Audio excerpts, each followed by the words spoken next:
Al-Qaeda in Iraq had been decimated, and Obama and Clinton gave it new life and allowed it to spread all across the world. By that same token, President Obama and Hillary Clinton should have never attempted to build a democracy in Libya, to push for immediate regime change in Syria, or to support the overthrow of Mubarak in Egypt. One more point on this. I have long said that we should have kept the oil in Iraq.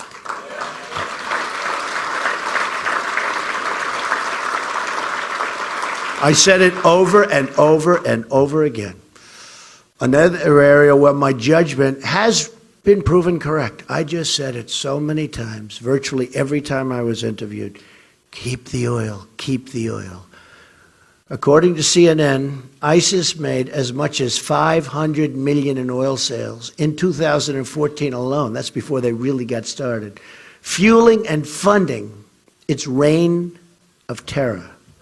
If we had controlled the oil, like I said we should, we could have prevented the rise of ISIS in Iraq, both by cutting off a major source of funding and through the presence of U.S. forces necessary to safeguard the oil and vital infrastructure products necessary for us to have the oil.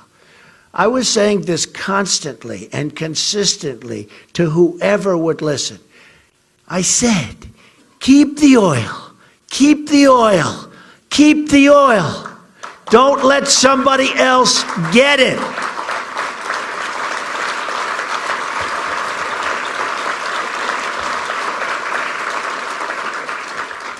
If they had listened to me then, we would have had the economic benefits of the oil, which I wanted to use to help take care of the wounded soldiers and families of those who died in the war.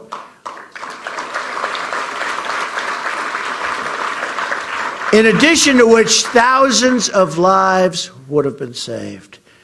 This proposal, by its very nature, would have left soldiers in place of our assets.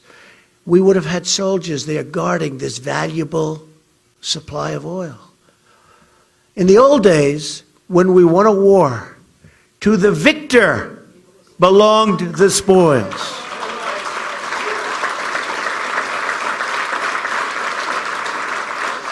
Instead, all we got from Iraq and our adventures in the Middle East was death, destruction, and tremendous financial loss.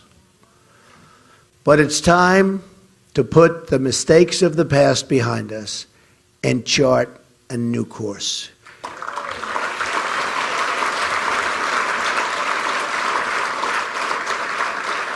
If I become president, the era of nation building will be brought to a very swift and decisive end.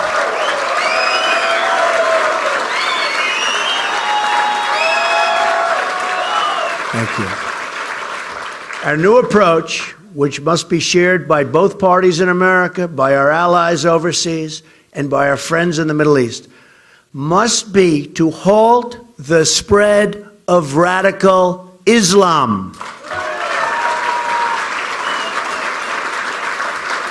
All actions should be oriented around this goal, and any country which shares this goal will be our ally. Very important.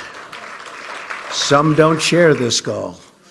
We cannot always choose our friends, but we can never fail to recognize our enemies.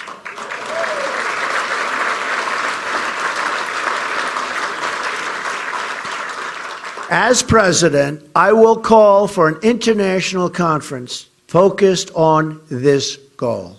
We will work side by side with our friends in the Middle East, including our greatest ally, Israel.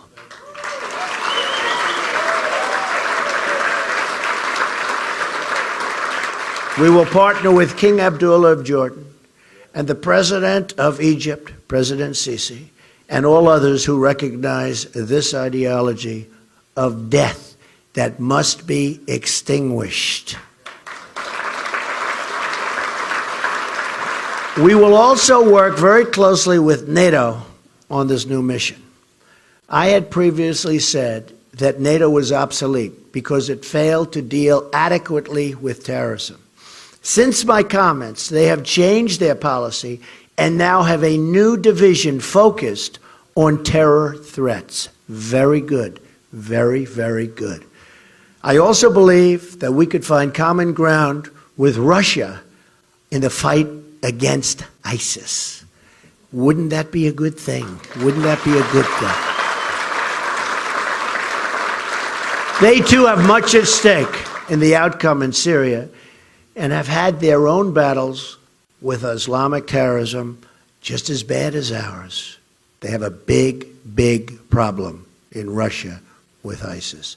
My administration will aggressively pursue joint and coalition military operations to crush and destroy ISIS, international cooperation to cut off their funding, expanded intelligence sharing, and cyber warfare to disrupt and disable their propaganda and recruiting.